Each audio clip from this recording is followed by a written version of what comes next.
Hi, I'm Sarah Perks, Programme and Engagement Director here at Cornerhouse in Manchester, and we've embarked on a 5-year action research project called The Art of With, which investigates the use of technology and open source principles to a contemporary art centre.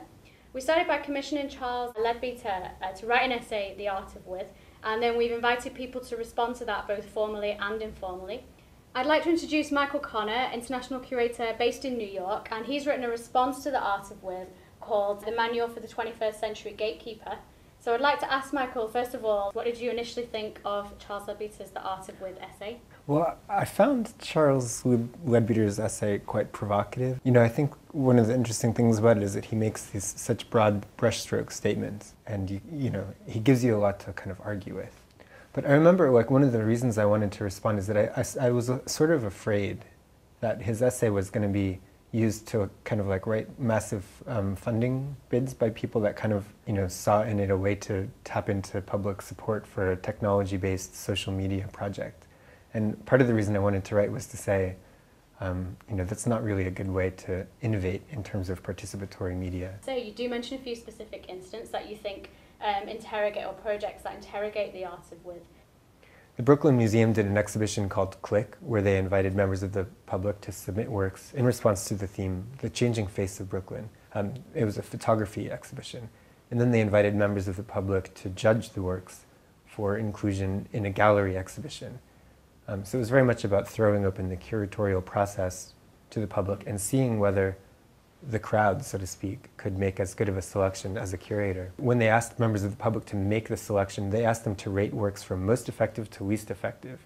But what does that, what the question comes up, what does that even mean? So eventually what you end up with when you look at the works is a kind of understanding of what people mean by most effective and least effective, rather than something which is,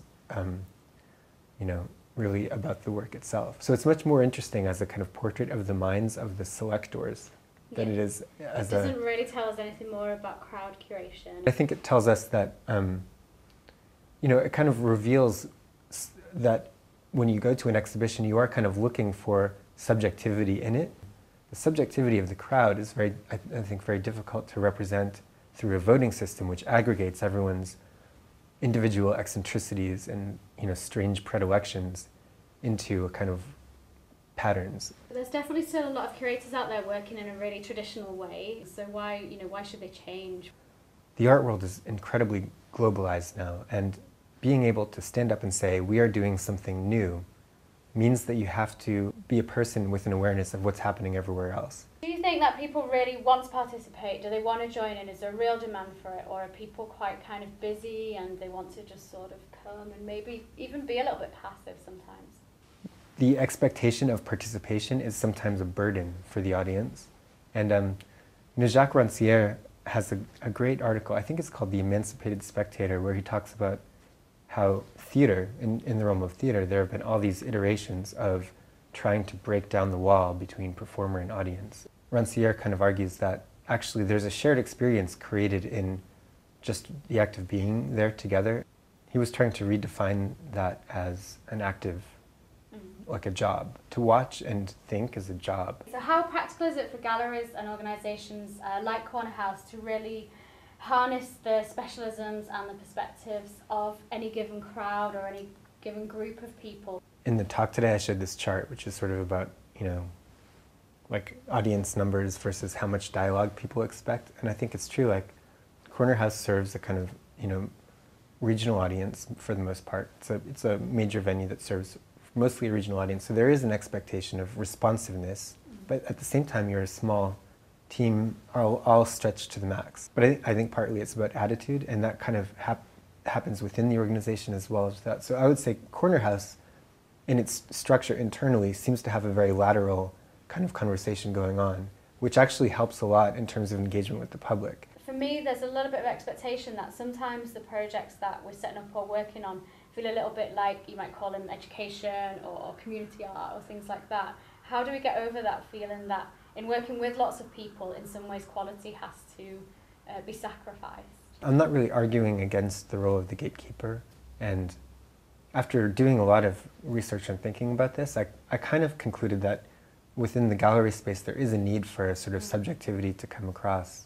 I actually think that perception of quality relies on the belief that someone has taken a risk on behalf of the work, that someone has said, I believe in this work, I'm going to put it out there, and I have a lot to lose if you don't believe in it. Charles mentions quite a lot in the Art of With the idea of innovation. Ways of working and combining intelligence does lead to innovation. Yeah, I think Charles is a bit wrong about innovation, because I think the hardest part of innovation is not the generation of new ideas, which he focuses on a lot.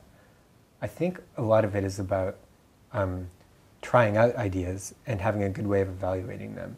But for me, I think if we're looking at developing new institutional models or new ways of working, there's a need to try out new things. And I think institutions often have a habit of, like, when they're ready to try a new initiative, making a big deal of it and putting a lot of investment over years of time into proving or failing a new idea.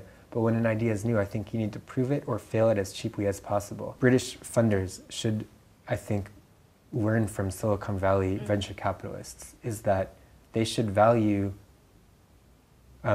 people that accept funding that admit that they failed and share their results. Because I don't think that people that receive funding in Britain ever admit that they failed, which puts a huge damper on innovation across the cultural sector. Definitely. We've become experts at concealing failure. So the Art of With is still in its relatively early stages, and what we want to do is not just influence our organisation, but hopefully give influence other people and inspire other people. What will you so far take away from the Art of With and maybe reflects in your practice? I think there's really two things I would take from my research into the Art of With. And the first one is a sense that in terms of engaging audiences, what technology an institution uses is maybe less important than its DNA, than the way that people even inside the organization relate and communicate with one another. Everything else in terms of audience engagement seems to follow. And the second thing I would say is that thinking so much about how artworks get selected for inclusion and how cultural value gets assigned has kind of liberated me a little bit as a curator, to where now I sort of feel like in terms of curatorial practice, the subjective accident is really important. And the project I'm working on now in New York, Murray and Spohr, is really very much about, like, creating an institution exactly the way you want it, that enables these sort of subjective accidents. So it's definitely something that, is going to take me forward into the next phase of my career, I think, this project, which has been really cool.